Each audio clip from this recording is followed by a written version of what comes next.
बिस्मिल्लाहिर्रहमानिर्रहीम। स्टूडेंट्स, अब हमारे पास ये क्वेश्चन नंबर 12 है। 12 में क्या है कि let H and K be the finite subgroups. H और के क्या हैं? Finite subgroups of a group G, यानी कि इनके आर्डर फाइनाइट हैं। ठीक है, whose orders are relatively prime. और दूसरा ये है कि वो आर्डर्स आपस में रिलेटिवली प्राइम हैं। हमें ये प्रूव करना है कि H intersection K is equal to a set which consist only identity element. ठीक है जी, तो ये हम प्रूव करना चाहते हैं। तो हम क्या करते हैं कि let order of H is equal to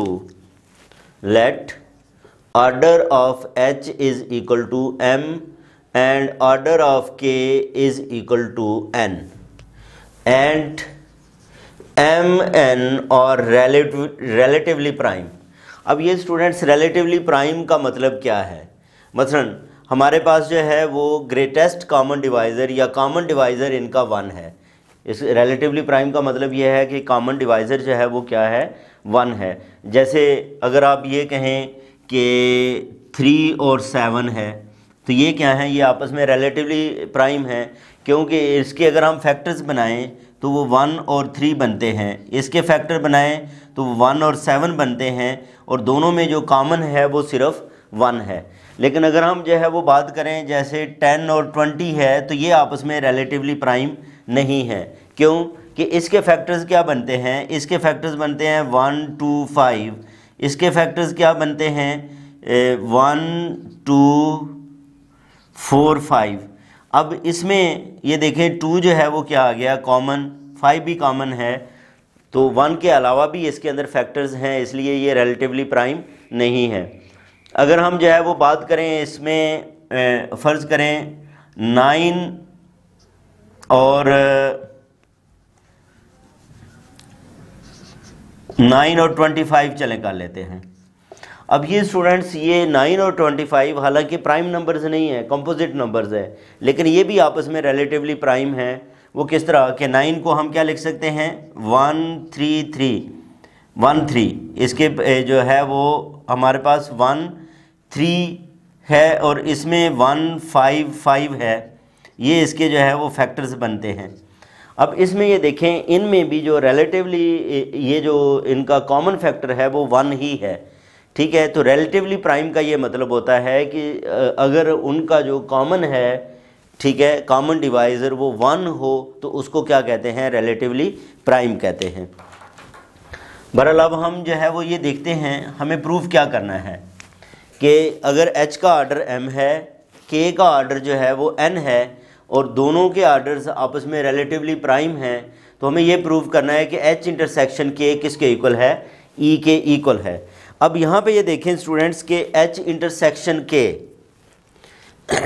we know that as h एंड k are subgroups of G, subgroups of G, so their intersection is also a subgroup of G. Their intersection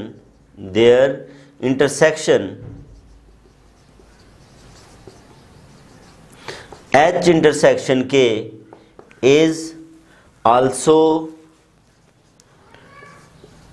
a subgroup of G. ये हम prove करके आ चुके हैं कि intersection जो है वो क्या होती है? वो भी सब ग्रुप होती है। इसी तरह हम आगे ये देखें कि H intersection K is a subset of H and H intersection K is a subset of K। ये क्या है? इनके सबसेट्स हैं। इसका मतलब क्या हुआ कि H intersection K is a subgroup of H and K both। ये दोनों के जो है वो क्या हैं? H इंटरसेक्शन K, H का भी सब ग्रुप है और K का भी जो है वो सब ग्रुप है। अब लैग्रांज थ्योरम हमने पढ़ा था,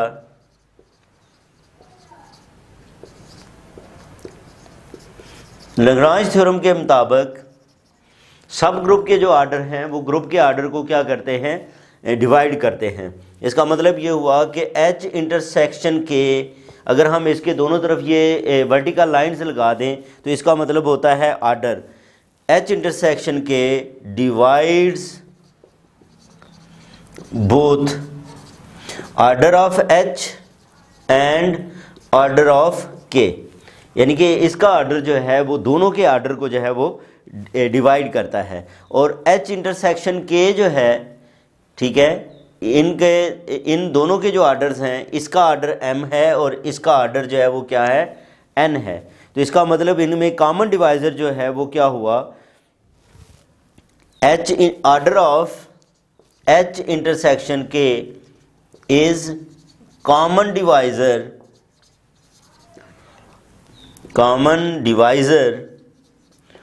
of order of H and order of K। ठीक है, ये अगर दोनों को डिवाइड करता है तो दोनों का क्या होगा, कॉमन डिवाइज़र होगा। और इन दोनों का कॉमन डिवाइज़र जो है वो क्या है, वो सिर्फ 1 ही है, क्योंकि वो आपस में क्या है, रिलेटिवली प्राइम है। ठीक है, ये क्या है, रिलेटिवली प्राइम है। तो इसका मतलब ये है हुआ कि H इंटरसेक्शन K का ऑर्डर 1 होगा, क्यों, एज M एंड N जो है वो क्या है, ये 1 के इक्वल है, ये रिलेटिवली प्राइम है, यानी कि इनका जो कॉमन डिवाइज़र है वो 1 ही है।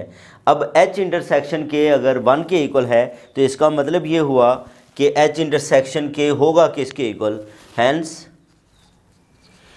H intersection K is equal to E, क्योंकि ग्रुप होने के लिए, सब ग्रुप होने के लिए आइडेंटिटी का होना ज़रूरी है। अगर उसके अंदर एक ही एलिमेंट है तो वो लाजमी आइडेंटिटी होगी, इसके अलावा कोई और पॉसिबिलिटी नहीं है। तो ये था स्टूडेंट्स हमारे पास क्वेश्चन नंबर 12, जिसमें हमने ये प्रूव किया कि अगर H और K जो है वो 2 फाइनाइट्स ग्रुप्स हों और उनके ऑर्डर्स रिलेटिवली प्राइम हों तो उनकी इंटरसेक्शन किसके इक्वल होती है, सिंगलटन सेट के इक्वल होती है। और वो सिंगलटन सेट आइडेंटिटी उसके अंदर सिर्फ जो है वो क्या होती है, आइडेंटिटी मौजूद होती है।